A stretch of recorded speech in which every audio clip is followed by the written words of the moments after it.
and welcome to today's class. Greetings of the day. Dear students, today we are going to study past simple tense. और इस tense में हम bilingual चलेंगे।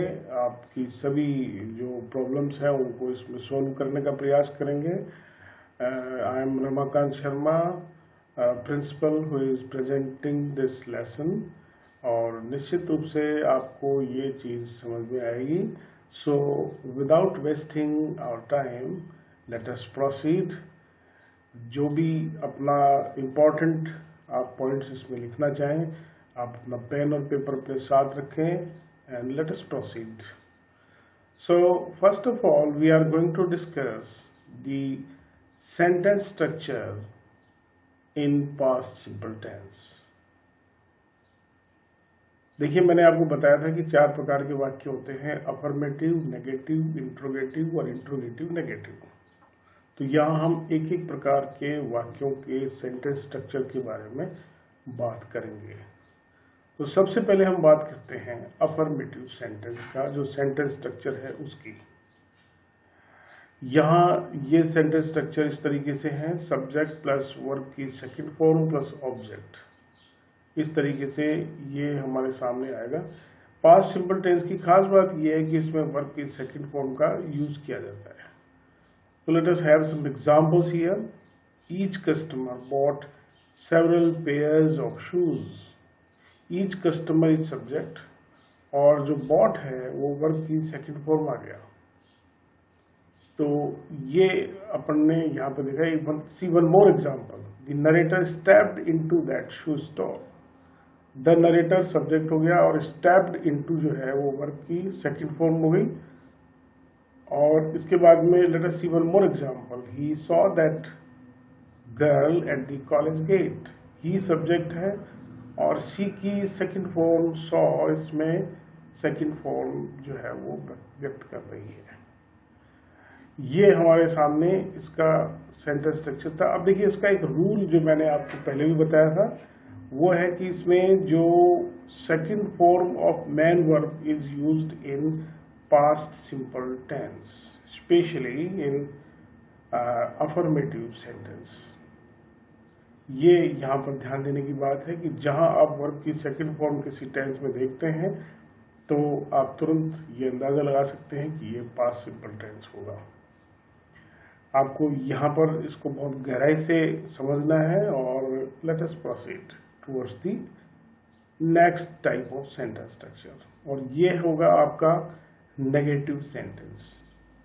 जैसे कि word negative जो है वो सजेस्ट करता है नॉट को, तो डेफिनेटली इस सेंटेंस स्ट्रक्चर में नॉट जरूर आएगा। तो कैसे आएगा? देखिए, subject plus did plus not और plus first form of main verb आएगा इसमें, और फिर ऑब्जेक्ट आएगा। एक ध्यान देने की बात यह है कि जब भी कहीं आपको डिड दिखाई दे तो डिड के साथ में मैन वर्ब की फर्स्ट फॉर्म का यूज किया जाएगा। It should be noted. Now the examples here. He did not see the girl at the college gate. देखिए, यहाँ पर ही सब्जेक्ट हो गया, डिड आ गया, फिर नॉट आ गया, फिर सी वर्ब की फर्स्ट फॉर्म इसमें आ गई। One more example. The salesman did not display professional skills. The salesman subject हो गया और did हो गया, फिर not हो गया, और display जो है वो वर्ब की फर्स्ट फॉर्म इसमें हो गई।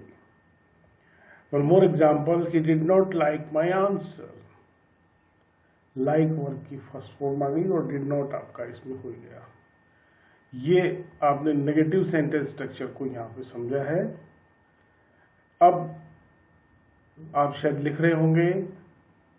यदि आप नहीं लिख पा रहे हैं मेरे साथ तो निश्चित रूप से आप इस वीडियो को पॉज करके and you can write all these answers, all these important points and examples so that you can understand very well. Now the next sentence structure is हमारे सामने होगा interrogative sentence. As I have told you previously कि interrogative sentences are of 2 types. The first one is that starts with the helping verb. Helping verb से शुरू होने वाले, and the second type is WH word. तो सबसे पहले हम देखेंगे कि जो हेल्पिंग वर्ब से शुरू होते हैं, जिसमें जाहिर है कि ये पास्ट सिंपल टेंस है, तो इसमें हेल्पिंग वर्ब डिड आएगी, फिर सब्जेक्ट, फिर first form of the verb और फिर ऑब्जेक्ट। और प्रश्नवाचक वाक्यों की खास बात ये होती है कि इसमें sign of interrogation at the end of every sentence आएगा। तो जाहिर है कि डिड जब लग गया है तो वर्ब की फर्स्ट फॉर्म आएगी। इसमें सब्जेक्ट का इन्वर्जन हो गया, मतलब हेल्पिंग वर्ब का इन्वर्जन हो गया है। एग्जाम्पल देखिए, did Swami catch the house breaker. Did इसमें सब्जेक्ट हो गया, स्वामी इसमें सब्जेक्ट हो गया, और कैच वर्ब की फर्स्ट फॉर्म ये हो गया। See one more example, did he see the girl at the college gate. Did subject हो गया, हेल्पिंग वर्ब हो गई सॉरी, और ही इसमें सब्जेक्ट हो गया, और सी जो first form of the verb इसमें आ गया है। अब अपन बात करेंगे दूसरे प्रकार के इंट्रोगेटिव सेंटेंस की, और वो होता है आपका WH वर्ड वाला। WH वर्ड का जो है वो इसमें आएगा। WH वर्ड में इसमें और उसमें एक ही थोड़ा सा एडिंग है कि उसमें WH वर्ड आगे हम लगा देते हैं, बाकी सेंटेंस स्ट्रक्चर सेम रहता है। देखिए, आप कंपेयर करिए, WH वर्ड सबसे पहले आ गया, फिर डिड आ गया, फिर सब्जेक्ट आ गया, और फिर फर्स्ट फॉर्म ऑफ वर्ब और ऑब्जेक्ट, और at the end sign of interrogation. See one example here, why did you call me at late night. Why WH word आ गया, डिड इसमें हेल्पिंग वर्ब, यू सब्जेक्ट, और call जो है वो first form of verb हो गई। One more example, when did you come to school. When जो है WH वर्ड हो गया, डिड सब्जेक्ट हेल्पिंग वर्ब, और यू सब्जेक्ट हो गया आपका। फिर कम जो है वो वर्ब की फर्स्ट फॉर्म हो गई। और आप देखिए कि इन दोनों वाक्यों में at the end of every sentence we use sign of interrogation. तो साइन ऑफ इंट्रोगेशन से ही हमें पता लगता है कि ये इंट्रोगेटिव सेंटेंस है। तो दो प्रकार के इंट्रोगेटिव सेंटेंसेस का डिस्कशन हमने इस जगह किया है। फर्स्ट हो गया आपका हेल्पिंग वर्ब से, और दूसरा हो गया WH वर्ड से। तो ये शायद आपने अपनी कॉपी में लिख लिया होगा। लास्ट सेंटेंस स्ट्रक्चर अपन यहाँ पर डिस्कस करते हैं, वो आपका होगा इंट्रोगेटिव नेगेटिव सेंटेंस। इसमें इंट्रोगेटिव भी होगा और नेगेटिव भी होगा, मतलब प्रश्नवाचक नकारात्मक वाक्य। इसका सेंटेंस स्ट्रक्चर देखिए, जैसे कि मैंने आपको पहले बताया था कि चूंकि ये इंट्रोगेटिव सेंटेंस है, तो ये भी दो प्रकार के स्ट्रक्चर इसमें अपन डिस्कस करने वाले हैं। इसमें सबसे पहले did plus not plus subject plus first form of verb plus object. यहाँ एक बात मैं आप लोगों को बताना चाहूंगा कि आप कुछ सेंटेंस स्ट्रक्चर में जो नोट है वो सब्जेक्ट के बाद भी ले जा सकते हैं, और कुछ सेंटेंस स्ट्रक्चर्स में डिड जो है वो और नोट जो है वो डिड के साथ भी लग सकता है। तो इसमें ज़्यादा घबराने की और कंफ्यूज होने की जरूरत नहीं है। आप यदि इसको आगे ले जाते हैं तो भी सही है, और सब्जेक्ट के बाद में लगा देते हैं तो भी सही है। दोनों प्रकार की कंडीशंस में एक्सेप्टेबल है। और एट द एंड आप देख रहे हैं साइन ऑफ इंट्रोगेशन इसमें दिया गया है। तो let us see an example here. Didn't Mrs Hina help the salesman. या डिड प्लस नॉट आ गया है, और मिसेस हिना सब्जेक्ट हो गई, और हेल्प जो है first form of the verb, और लास्ट में आप देखिए साइन ऑफ इंट्रोगेशन अपन दिए दे रहे हैं। आगे देखिए WH वर्ड। WH वर्ड वाला जो है वो इंट्रोगेटिव नेगेटिव सेंटेंस किस प्रकार का होता है। सबसे पहले WH वर्ड आ गया, फिर डिड आ गया, फिर सब्जेक्ट आ गया, फिर नोट आ गया, और फिर फर्स्ट फॉर्म ऑफ वर्ब और सब्जेक्ट आ गया। ये आप लोगों को समझाने के लिए मैंने इसमें सब्जेक्ट के बारे में नोट दिया है, जिससे कि आप कंफ्यूज ना हो, क्योंकि पिछली बार के वीडियोस में लोगों ने ये प्रश्न किया था, इसलिए मैंने उस चीज़ को क्लैरिफाई करने के लिए आप लोगों को ये बताने का प्रयास यहाँ पे किया है। So see an example here. Why did the conductor not allow the pup. Why WH word हो गया, did helping verb, the conductor subject हो गया, फिर नोट आ गया आपका, और अलाउ जो है वो first form of the verb, और एट द एंड हम देख रहे हैं साइन ऑफ इंट्रोगेशन। ये इसमें आ गया है। वन मोर एग्जाम्पल आप अपनी तरफ से इसमें लगा सकते हैं और इसको भर सकते हैं। तो ये 4 प्रकार के सेंटेंस स्ट्रक्चर्स हमने यहाँ पर डिस्कस किए हैं। अब अपन आगे बढ़ेंगे।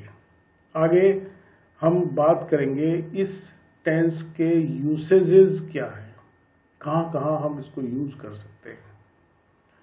तो विदाउट वेस्टिंग टाइम पहला यूज अपन इसका यहाँ दिख रहे हैं कि with past actions when the time of action is mentioned और इम्प्लाइड, कि भूतकाल के कार्यों के लिए जब कोई जो समय है किसी भी कार्य का वो बताया गया है या उसमें समाहित होता है।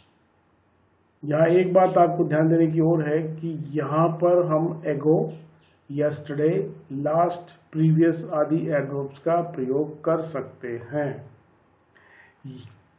ये हमें पास्ट टेंस को बता सकते हैं। ये हमारे लिए थोड़ा सा इजी हो जाता है कि हम इसके माध्यम से ये समझ सकते हैं कि ये पास्ट टेंस में यूज करने वाले सब्जेक्ट्स होते हैं, ये एडवर्ब्स होते हैं, टाइम एडवर्ब्स जिनको अपन बोलते हैं। So let us see an example here. He opened a bookstore many years ago. One more example. The queen did not leave the culprit. ये हमने देखा कि इसमें दोनों में भूतकाल के कार्यों को बताया गया है और इसमें समाहित है ये। Why did Swami's father tell the news yesterday? है ना? तो ये हमारा इसमें आ गया एक यूज। इसका दूसरा यूज अपन देखते हैं, वो निश्चित रूप से आपको समझ में आ जाएगा, आप लिखते रहें इस चीज को। तो दूसरा यूज क्या होगा, देखिए कि इन इम्प्रोबेबल कंडीशनल सेंटेंसेस, ऐसे शर्त वाले वाक्य जो इम्प्रोबेबल है, मतलब असंभव है, कभी हो ही नहीं सकते। जैसे देखिए, if you worked hard you would पास, यदि तुम कठोर श्रम करते तो पास हो जाते। ये इसमें बताया गया है। One more example, were I A bird I would fly. ये इम्प्रोबेबल कंडीशंस को बताने के लिए हम इस टेंस का यूज यहां पर कर रहे हैं। आगे देखेंगे अपन, शायद आपने लिख लिया होगा, है ना।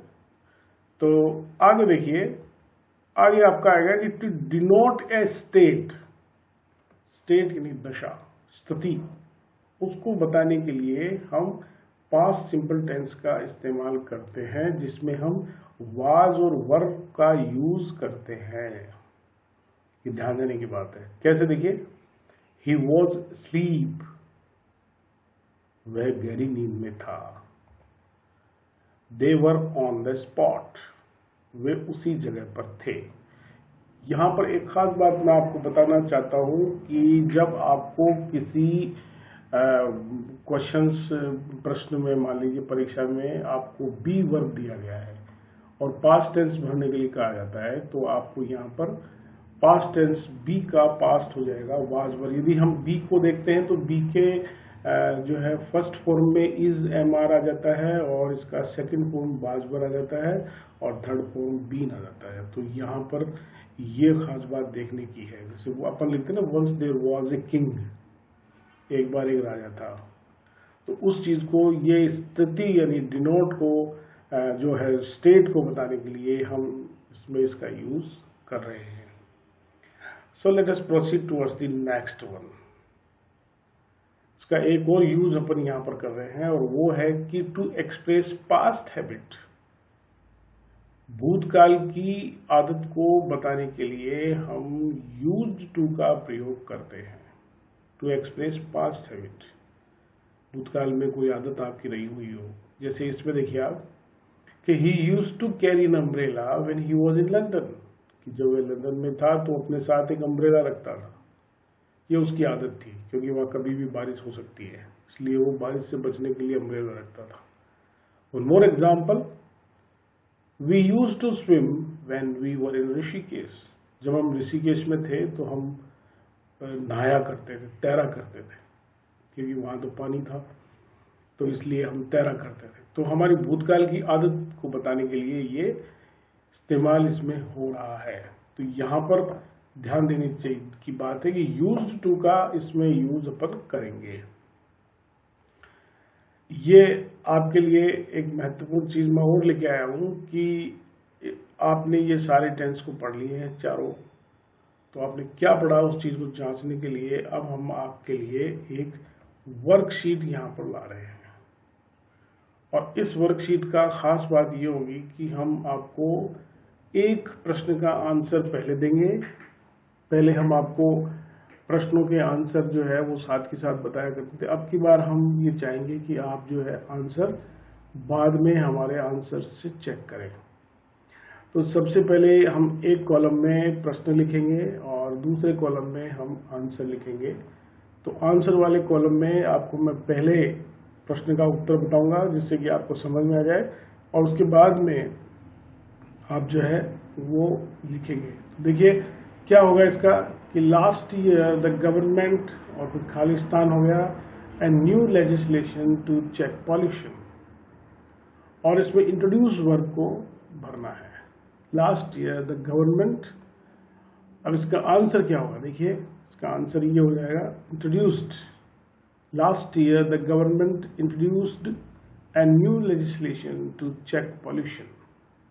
अब मैं आपको इसके आंसर बता चुका हूँ। अब आपने कुछ तो पहले पढ़ लिया है और कुछ आप पढ़ चुके हैं, तो आप अपने आंसर साथ लिखते जाएं, उसके बाद हमारे आंसर से मैच करेंगे। तो प्रश्न मैं आपको यहाँ पे दे रहा हूँ, क्या क्या प्रश्न है। पहला अगला क्वेश्चन है I blanks the bus leaving a few minutes ago, और इसमें सी वर्ब जो ब्रैकेट में दिया गया है उसका करेक्ट फॉर्म आपको भरना है।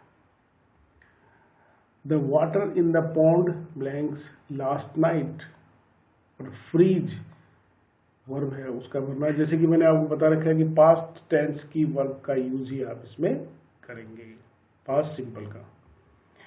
दे blanks back very late last night, get, get verb को भरना है। when I blanks here first time it was quite a lonely area, और कम वर्ब को इसमें भरना है।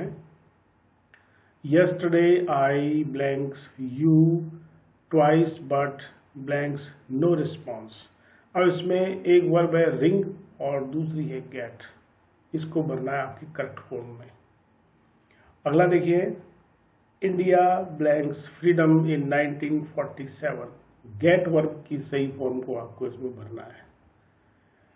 आई ब्लैंक्स दैट यू, और फिर ब्लैंक्स और फिर हियर।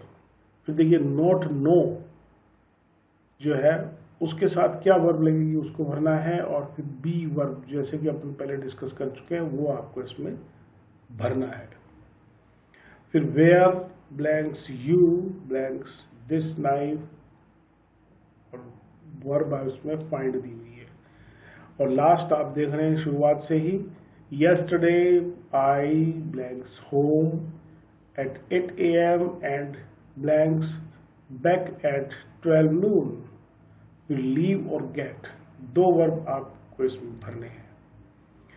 तो चलिए आपने शायद आंसर इसमें भर लिए होंगे सभी ने सही, तो आपको काफी पर्याप्त समय हमने दे दिया है। अब आप अपने आंसर्स यहाँ पर चेक कर सकते हैं। तो let us proceed towards the next questions answer. तो यहाँ पे आ जाएगा I saw the bus leaving a few minutes ago, see का पास्ट टेंस सॉ।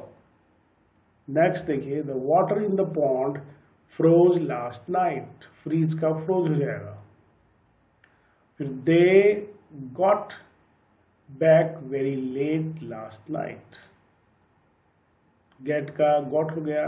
फिर नेक्स्ट देखिए when I came here first time it was quite a lonely area, कम का past tense केम।